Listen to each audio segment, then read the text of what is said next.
Question du jour déjà, en plein dedans. Est-ce que vous avez les 500 signatures? À cette heure non, mais écoutez, il y a tant de sympathie qui s'est manifestée vis-à-vis de moi depuis quelques jours que j'espère bien y arriver. Parce que très franchement, est-ce que ce serait bien normal que l'écologie soit absente de cette campagne?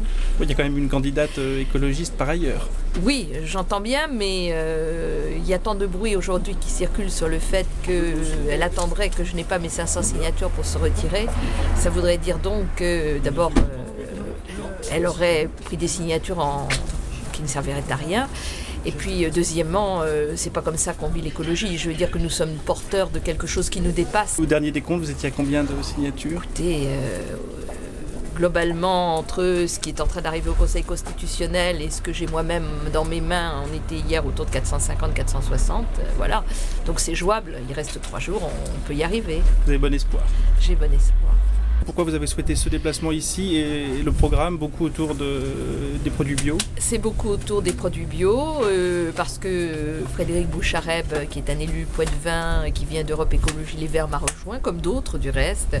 Je pense à Yann Elary, président du parc du Marais poitevin, qui m'a rejoint, et d'autres conseillers régionaux, ELV, qui sont très déçus en réalité de la manière dont la campagne verte est menée. Et pas juste parce qu'ils n'ont pas eu l'investiture aux législatives. Non, pas juste. Vous n'avez pas que des députés qui viennent chez vous. Non, très franchement, non. Moi, je suis une femme qui n'a rien, qui ne fait pas dans ce jeu-là.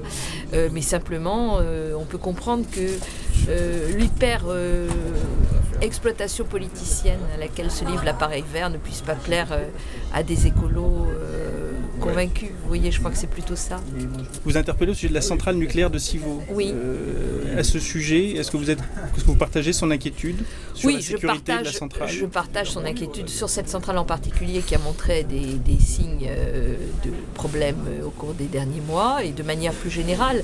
Je pense qu'il y a des très gros travaux à faire sur beaucoup de nos centrales nucléaires, que EDF sous-dimensionne, malgré un rapport de l'autorité de sûreté nucléaire qui est quand même extrêmement précis, et celui de l'IRSN encore davantage sur ce qu'il faut faire. Je pense qu'il y a des centrales à fermer en France, et je pense surtout qu'il faut nous lancer pleinement dans la 3e révolution industrielle, celle qui va nous conduire à marier les énergies renouvelables et l'efficacité énergétique. Quel accueil dans vos déplacements? Très positif. Vous savez, je suis un peu désolée, comme beaucoup de nos concitoyens, de la qualité de cette campagne.